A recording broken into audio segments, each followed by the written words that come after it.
presentación de un libro es una celebración y quiero que lo vivamos así, todos de fiesta.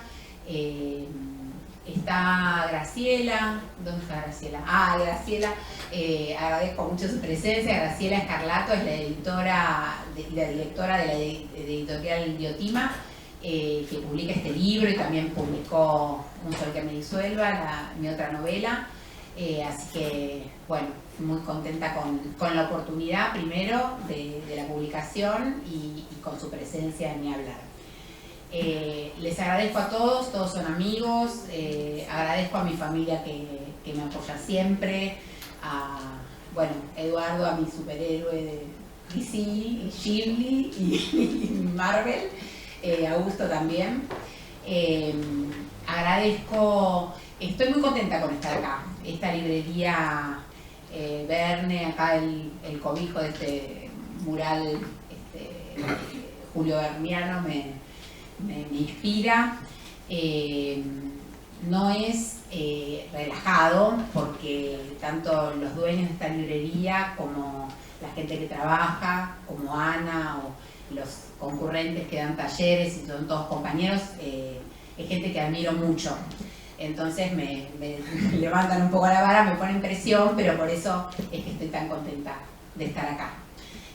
Así que bueno, le agradezco mucho a Ana. Ana es una compañera muy generosa, es escritora, Analía Sivak, van a tener también sus libros aquí, y siempre ella está proponiendo cosas, le gusta mucho escribir, le gusta mucho ayudar a todos los escritores y bueno, yo sabía que le iba a pedir acá que viniera y me iba a decir que sí, es un orgullo para mí. Y también un orgullo que esté Ana Bregú, que es Ana Bregú es escritora, es editora de la revista digital Metaliteratura y es la que conoció mi libro, este libro que tiene muchos años ya, antes que nadie, me hizo una reseña hermosa, muy inteligente, así que estoy también muy contenta porque también la considero parte de este libro. Así que bueno, ahí está. Bueno, gracias a vos, María, por halagarme con tu invitación a esta presentación. Me encanta poder acompañarte. Me sumo al agradecimiento a todos por venir. Bueno, quedamos en que no la voy a presentar porque todos la conocen, pero sí recuerdo los libros de Mariel, Hasta Dios en Camello, Reunión de Villanos y Un sol que me disuelva, también de Ediciones Diotima. Los premios también los voy a mencionar. Ganó una mención por un relato en el concurso de cuentos Osvaldo Soriano, Facultad de Periodismo, Comunicación Social, Universidad de La Plata. Una mención Premio Municipal de Literatura San Miguel de Tucumán.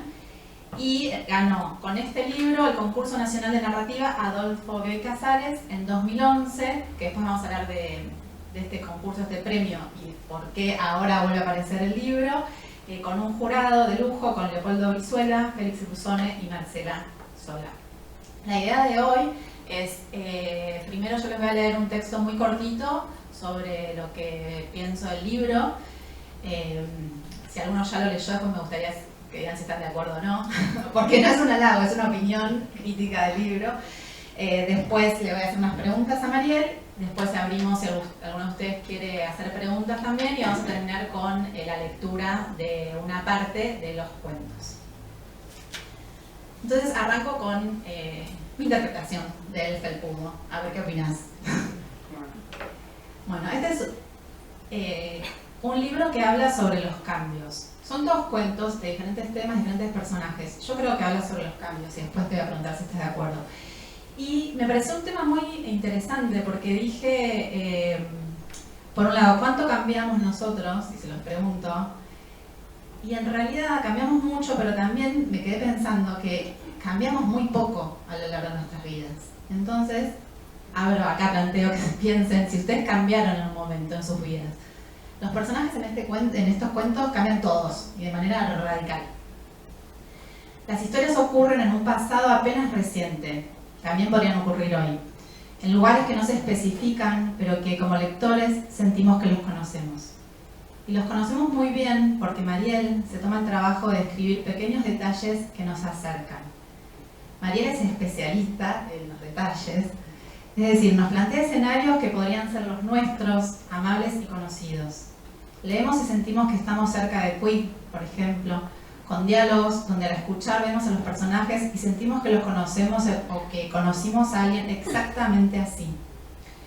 Leen este libro y te podés tomar un licor de anís con Jorgito o María Albertina, o podés ver a Leticia con el vestido gris perla, o a Lito sentada en su vieja hamaca inclinado hacia la izquierda. Nunca María les va a decir, hay un personaje sentado, está inclinado, sentado hacia la izquierda, y todos esos detalles van cobrando significado. Una vez que están cómodos con estos personajes, conocidos, etc., el problema empieza. Una vez que el lector ya está instalado en ese espacio costumbrista, cuando el lector está cómodo y tranquilo, llega algo que te sacude. Que puede ser un asesinato, pero también, y en mi cuento preferido lo es, algo tan simple como un gesto. Creo que la grandeza de Mariel en este libro está en cómo cuenta esos pequeños o gigantes cambios que no tienen vuelta atrás.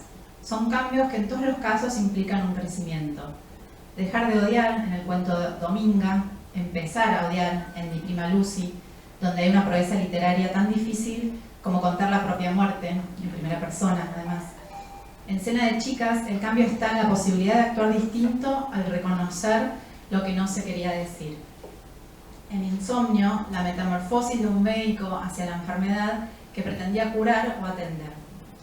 Y en La gimnasia de la felicidad, decía que es mi cuento favorito, es el cambio mínimo que se registra en una cara cuando algo ocurre y de pronto a la familia perfecta de la protagonista se le cae un velo de realidad y empieza a ver lo que no le gusta. Y voy a citar un párrafo de ese cuento que dice así: no hay forma de volver a la gimnasia de la felicidad. La técnica, antes tan natural en su musculatura facial, se había quedado en la salita junto a la villa de flores que cayó al suelo cuando levantó a su hija. La había borrado para siempre el pie lastimado de un niño rubio que no creía en princesas. Así cuenta Mariel la pérdida de ingenuidad de una madre en ese gesto tan simple con el que parece que no pasa nada, pero a partir del cual todo cambia para siempre. Bueno, y ahora arrancamos las preguntas. Si querés empezamos, nos contás del premio, cómo fue recibirlo y qué pasó a partir de...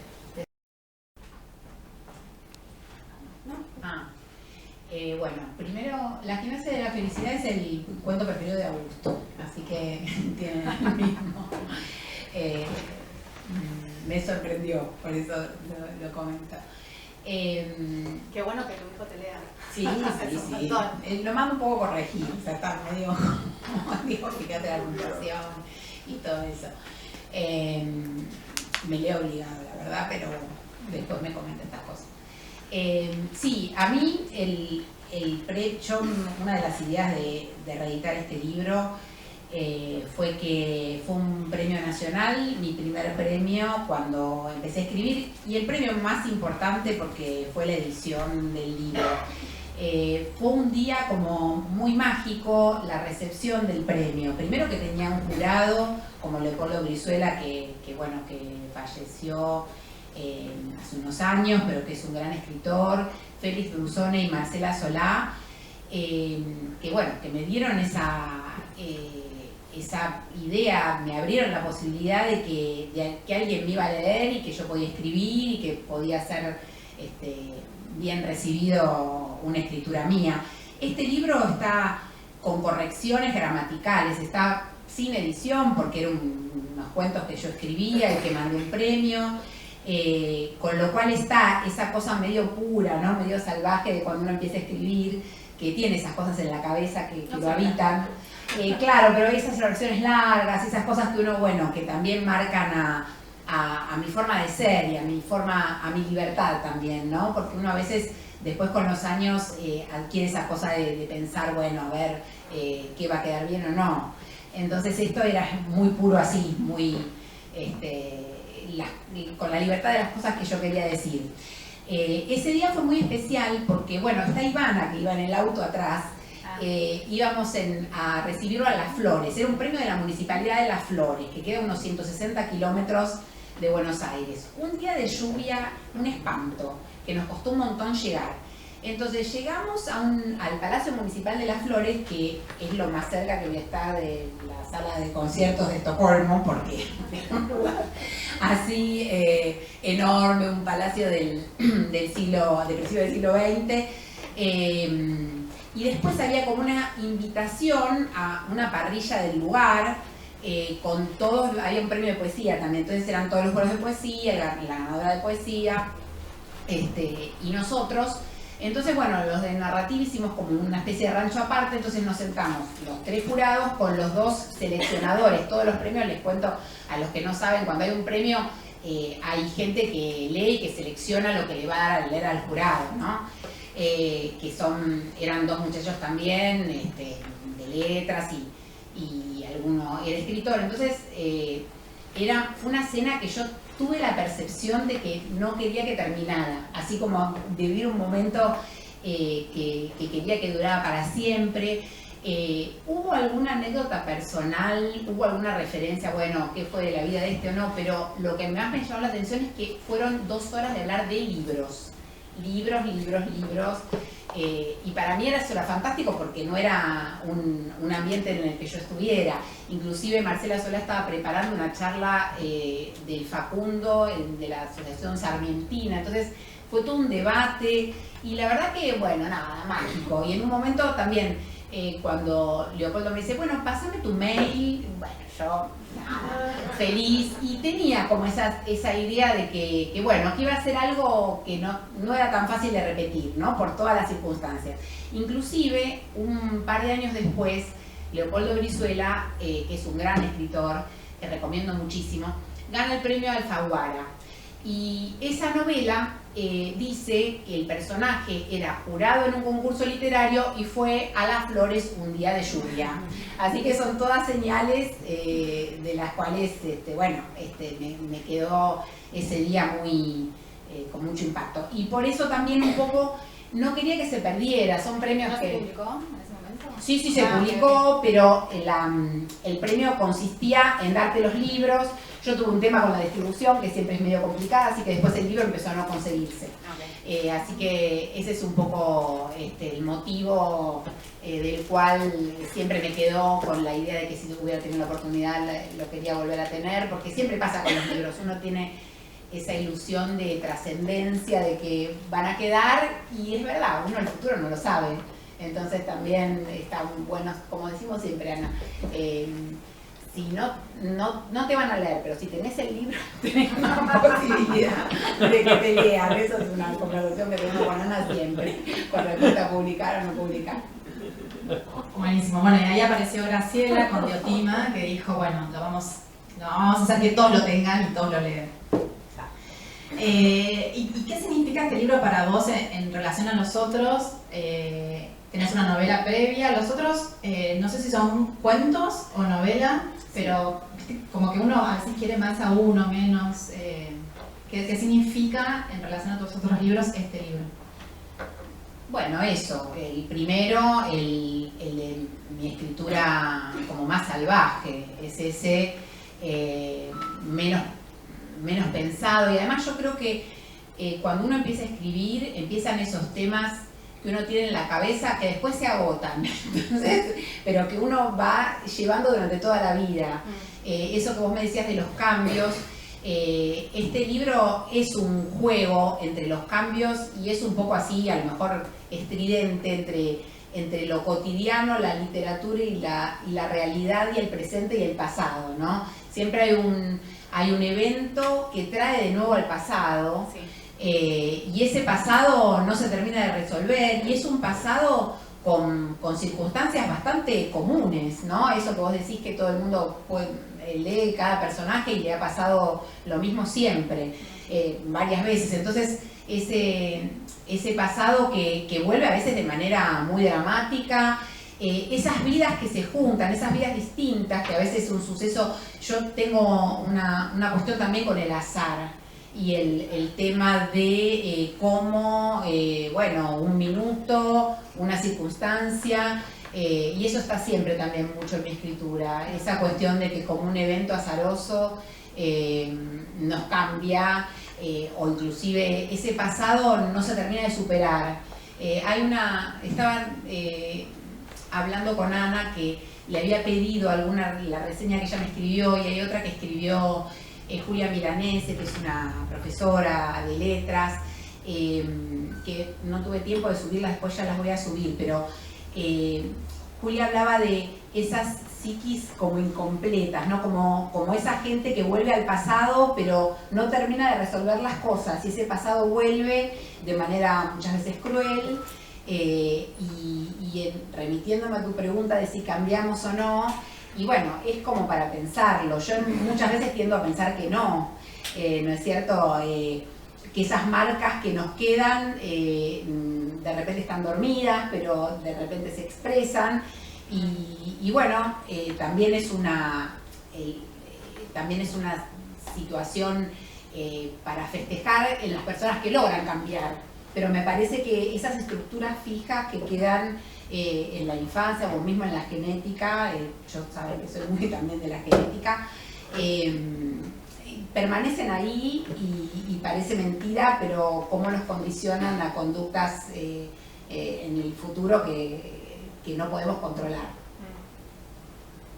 Sí, igual depende. Acá en estos cuentos a veces hubieras deseado que nada cambie. No son siempre buenos los cambios. Y en relación a esto que contás, que vos decís que es una escritura salvaje, yo no la noto así para nada, pero entiendo de dónde lo decís. Los cuentos fueron, así que como decís que fueron tus primeros, ¿fueron escritos por separado o ya lo pensabas como un libro? Y si fueron escritos por separado, ¿cómo lo juntaste después?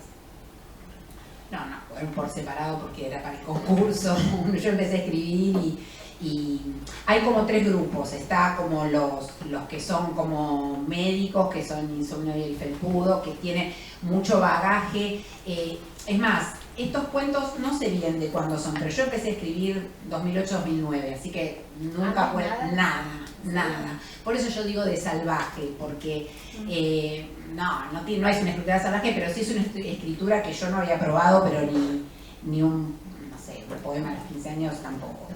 Entonces es como que tiene mi experiencia, acá hay varias gente justo de esos momentos, pero mi experiencia del hospital fue muy fuerte. Entonces yo hacía muchos años que ya no hago hospital, y en el momento que los escribí tampoco, pero sí como lugar literario, bueno, como le pasa a la gente, no sé, que escribe a partir de su universidad, su juzgado. Eso fue como muy fuerte, pero no por cuestiones relacionadas a eso, a lo médico, a la medicina, sino como experiencia de vida, ¿no? Ese encontrarme con la muerte, las miserias humanas, un montón de cosas fuertes, el amor, el deseo, más en su máxima expresión, es un lugar muy a flor de piel.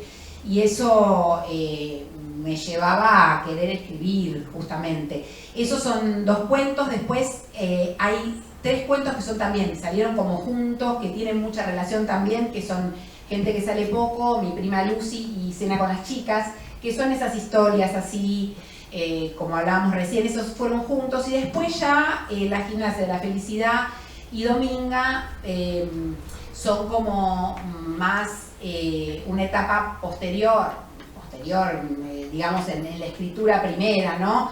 Que ya estaba como un poco abocada a la novela. Yo hice Un sol que me disuelva, pero antes hice otra novela que está inédita, que tiene que ver con esos personajes del pasado, de que siempre me dieron vueltas en la cabeza, que tienen que ver con mi infancia, con mi crianza en un barrio del conurbano, en situaciones que vos un poco me preguntabas de qué época pueden ser los cuentos. Y bueno, la verdad es que pueden estar en un pasado reciente, pero también en algunos lugares yo pensaba que Dominga es un personaje que ahora en barrios más retirados o en el interior pueden estar perfectamente, porque nosotros ahora, bueno, vivimos en Buenos Aires, estamos en una ciudad mucho más grande, pero tiene que ver con que son todas cosas contemporáneas y de un pasado que de a poquito se va extinguiendo. Pero entonces, bueno, cuando hubo que hacer una selección, que la selección siempre se hace, a ver, ¿qué entra acá? Tantas páginas, uno va buscando una cierta conexión, porque eso es lo que los libros de cuentos tienen que tener, pero bueno, es un poco azaroso entre lo que va, lo que uno parece que queda mejor, y los cuentos dentro de lo mismo, ¿no? Que hablan un poco de lo mismo. Y como son todos también bastante iniciales, yo un poco como que hablaba de esas cosas que tenía en la cabeza y que quería volcar en historias, y no me proponía otros temas. Bien, y lo escribiste, me imagino, antes de 2011, que fue cuando entregó el premio, y decidiste ahora con esta publicación no cambiar nada, que es lo que me contaste. ¿Por qué? Bueno, cuando volvemos a ver lo que escribí, lo queremos cambiar. Eso no hay forma. Entonces, bueno, yo les animo a que no sé, a lo mejor, sí, qué sé yo, me dirán, bueno, sos un poco vaga en los que cambiar, pero justamente yo quería reeditar ese momento. Entonces ese momento es ese libro, esa noche de lluvia, es mi primer momento donde un autor importante me pide el mail, que por suerte, porque después los tuve que llamar a los 3 para que me escribieran la contratapa, y también tiene una contratapa que si no publico esto y queda estos comentarios, no sé, esto lo voy a atesorar muchísimo, porque cuándo voy a tener la oportunidad de comentarios así que de esta envergadura, ¿no? De los que lo hicieron, digamos, así que en ese sentido sí, no. Y quise como, a lo mejor ya estoy como grande, pero como que quise como celebrar esa primera, esa cuestión así de tirarme al vacío, de no pensar en nada, y sacar lo que me salía, es así. No, bueno, hermoso que así sea, es como también un registro de eso, y a la vez cuando uno lo lee no se da cuenta si fue escrito en 2011 o el año pasado o ahora. En relación a los lugares, mencionaste el conurbano, ¿qué otros lugares? Lo pregunto porque en el libro no está especificado nada, y esto que digo que uno siente que los conoce. ¿Qué lugares son? Si lo querés decir, o si no, queda ahí en la imaginación de cada uno. Sí, los lugares, también yo tiendo a no, puedo hacer una mención, pero tiendo a no sectorizar la pizzería, no, pero son todos lugares reconocibles que tienen que ver, bueno, con un hospital en sí, un hospital público, eso seguro, el clima, el aura de lo que tiene, ¿no? Las cosas, los demás son lugares, acá Roberto Ferro siempre me decía, bueno, en tus libros no hay intelectuales, no, eso, no hay, está lo que sale, pero también está mi visión de las cuestiones, ¿no? Como esa mirada que te hicieron cuando tenías 5 años, te quedó toda la vida y eso condicionó, bueno, con condimentos literarios, y también hay muchos detalles. Yo soy de la idea de que nunca se puede ser fiel a una experiencia, y que no escribamos de una experiencia. Cuando te dicen, y esto te lo cuento para que escribas un libro, no, nunca va a ser así, ni la tuya propia, ¿no? Todos los que escribimos acá más o menos sabemos eso. Pero sí, hay muchos detalles de acá que sí me pasaron y condimentaron un poco los libros. O sea, yo en cena con las chicas, yo organizo una cena en un lugar que todos querían ir y que yo había ido, y yo me confundo, y me abre un mozo la puerta y me sienta en una silla cuando yo le digo la reserva, y estuve como unos 15 minutos buscando alternativas de preguntas para no decirle, che, se llama así este restaurante, que no lo ubico, y fue una situación así, producto de esas cuestiones. Después en Insomnio, el evento de los enanos es una historia que nosotros la conocemos, Sergio seguramente se acuerda, que fue una cosa real, fue como esta cuestión de bueno, decir, este paciente está con miedo porque lo atacaron unos enanos, y todos, bueno, la tomografía y las cosas, y evidentemente había una situación con enanos, o sea, entonces, estas son detalles como que me quedaron, y esa cuestión que a mí me gusta, que es de observar y dar detalles de los personajes, que por eso contaba también que no me los ahorré, que lo de la silla y qué sé yo, tiene que ver con eso, con cosas que fui como recopilando, pero siempre con una idea de hacer una ficción, nunca con una idea, en general no me siento cómoda en cuestiones que tengan que ver conmigo, siempre prefiero, no sé, prefiero a Salgari hablando de Sandokan no saliendo de Italia, o a Borges en su biblioteca hablando de Malevos, y me gusta como eso, y no contar una experiencia que realmente uno ha vivido, mejor porque me falta un poco la capacidad o la destreza, ¿no? Pero claro, son como historias así, que a mí me gusta mezclar un poco la fantasía también, y siempre como una cosa que saque un poco, salir un poco de la realidad. Eso también es una constante en mí en general, y bueno, en el lugar donde me siento cómoda, que es leyendo, elijo esas cosas también. Los lugares, lo cual me parece perfecto, porque no lo vamos a saber. Yo cuando lo leía quería saberlo, la tengo acá al lado, se lo pregunto y no me lo va a decir, así que me parece perfecto mantener tu fidelidad a tu escritura y no revelarnos eso. Bueno, te voy a hacer la última pregunta y vayan pensando si ustedes le quieren hacer alguna pregunta, si abrimos la charla para todos. La última pregunta es sobre El Felpudo. El Felpudo es un cuento y toma, el libro toma el título de ese cuento. ¿Por qué? Sí, otra cosa que también sabe Ana es mi incapacidad para los títulos. De varios acá. De varios, pero de mí, y ya estaba desde antes de que me conocieras. Pero digamos, yo quería hacer un título que tuviera que ver con algo de los cuentos, y la verdad que ninguno me cerraba. Me pareció El Felpudo una cosa contundente, llamativa, en el sentido que no hay, si pongo La Gimnasia de la Felicidad, si pongo Insomnio, me parecía que es por eso nada más, no había ninguna cosa.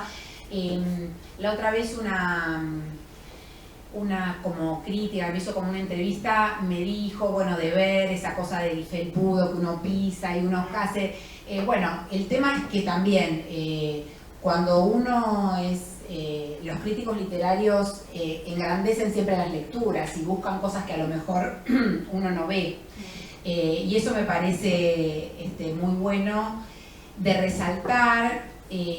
Aprovecho un poco para hablar de los lugares como Verne, que tienen muchos talleres de lectura, de Analía, que también ahora están por dar varios talleres de lectura. A mí los talleres de lectura y lo que es mi contacto con la crítica literaria, yo empecé a trabajar con Roberto Ferro, que es un crítico literario muy conocido, y la crítica literaria es un género en sí mismo.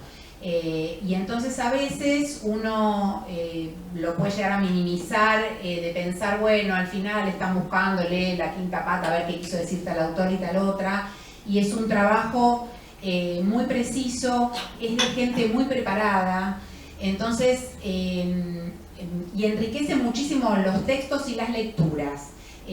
Siempre leer es lindo, pero si leemos con alguien que sabe, que nos da herramientas y que nos brinda conocer nuevos autores, darnos detalles de lo que leímos, si nos puede haber gustado o no, y a lo mejor lo descubrimos, es muy importante.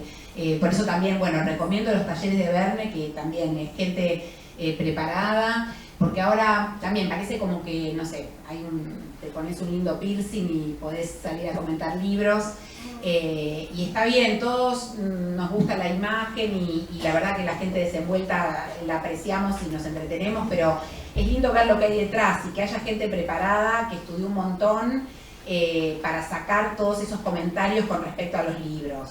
Y me parece que también es un desafío para nosotros provocarnos con algo que no conocemos, porque siempre tendemos a subestimar lo que no conocemos y a pensar que es una pavada. Entonces, este mundo también es un mundo con el que yo accedí a conocer otras cosas, y siempre que uno conoce es muy parecida a la sensación a la felicidad, ¿no? y al amor, y eso es lo que también me lleva como a ser muy entusiasta en transmitir todas estas cosas. Bueno, ¿alguien quiere hacerle alguna pregunta, Mariel? ¿O más de No, a mí no. No, porque es medio incómodo, ¿viste? A veces Yo, pero dos dejan. No, bueno. Son muy Mariel.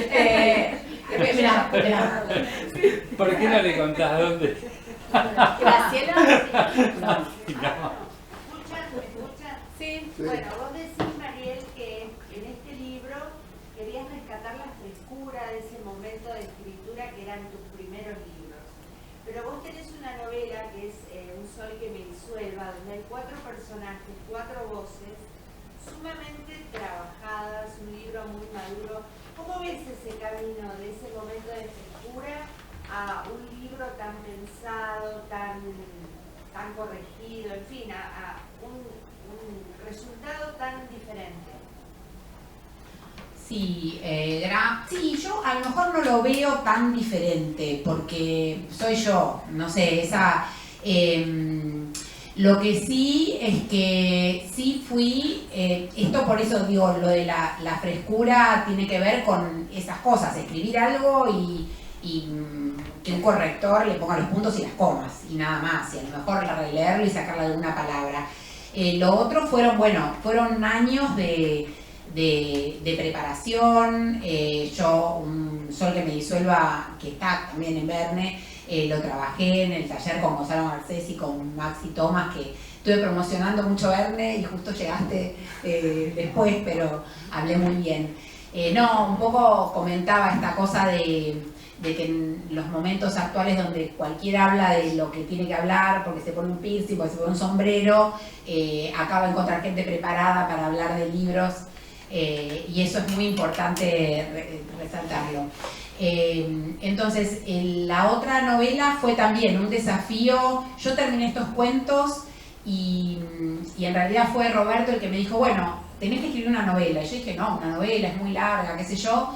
Y bueno, ahí escribí 1, 2, 3, y el planteo de Un sol que me disuelva fue justamente un ejercicio que era hacer una novela de 4 personajes que fueran en primera persona y que los 4 personajes sonaran diferentes. Entonces, a partir de ahí y de una historia que los relacionara, me lo empecé a plantear. Son todos desafíos que yo hago con respecto a cosas que quiero hacer con estructura literaria. Me pueden salir bien o mal, pero yo no tengo la idea de decir, bueno, mi forma de expresión es escribir, no. Yo siempre digo, porque la gente te dice, y vos te dedicas a escribir o te gusta, qué suerte, y para mí es fatal, no es que me encanta, ¿sí? Es como que lo tengo que hacer. Ya lo repito siempre, me gusta, no voy a victimizarme al respecto, pero tiene que ver con algo que me sale. Entonces también estos desafíos de plantearme y ver si salen o no salen, porque podría no haber salido la novela, y después también fue un género en el que me sentí cómoda. Entonces es eso, y siempre plantearlo desde el placer, porque justamente yo, una de las razones que siempre lo comento, pero que empecé a escribir tan tarde fue por eso, porque ya no vivía de eso, no tenía que hacerlo bien, no, digamos, tenía una vida personal totalmente satisfactoria. Entonces es como que, bueno, me relajo y hago lo que quiero, si total, si no sale, no sale. Entonces eso para mí fue muy importante. Tampoco le contesté mucho, Graciela.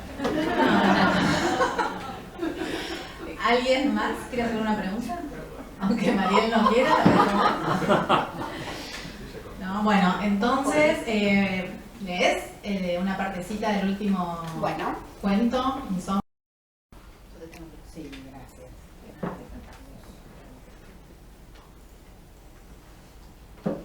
Y después de la lectura, pueden conseguir acá el libro y Mariel se queda para firmar. Sí, y tomamos un vinito todos. Eso, ahí está. A Porlomeno y a Licastro no parecían unirlos ni amores ni espantos, solo una prolongada estadía compartida en la sala de neurofisiología del hospital. El insomnio apacible que hacía conjeturar una colección de batallas perdidas y el refugio en la noche de la sala de internación, que a cambio de ojos abiertos los dispensaba del agotamiento de crear estrategias y proyectos que intuían fracasados de antemano. El silencio era casi obligatorio para Porlomeno. Un infarto cerebral lo había dejado apenas pasados sus 40 años, con una renguera en la pierna derecha, la imposibilidad de usar su brazo más que para movimientos pendulares y toscos, y un brevísimo y curioso repertorio de 3 o 4 palabras entre las que se destacaba su apodo. Era notable lo acertado de esas 3 palabras para un sinnúmero de circunstancias. El hombre de cuerpo todavía firme y rostro infantil las decía como una sola. A las preguntas de cómo estás, tomaste las pastillas, ¿te duele?, él respondía con una expresión eufórica y una voz que transmitía su esfuerzo y su satisfacción por hacerse entender, prolongando la sílaba me. Por lo menos, esa respuesta resultaba tan descriptiva de lo que podían ser sus sensaciones y a la vez tan optimista a los oídos del resto, médicos, enfermeras, otros pacientes y familiares, que con frecuencia todos le hacíamos preguntas innecesarias buscando ese por lo menos tranquilizador, que ordenara el universo y legislara jerarquías y valores, que estallando de su lengua entusiasta y empastada nos brindara alivio y confianza cada vez que el mundo destapara de golpe su olla de incertidumbres. Al escucharlo, podría aventurarse una inteligencia intacta en ese cerebro dañado o la intervención de alguna superior en la elección de ese vocablo entre los miles, ese sonido entre los millones que integrara el conjunto de las 3 o 4 palabras que poblarían su voz para siempre.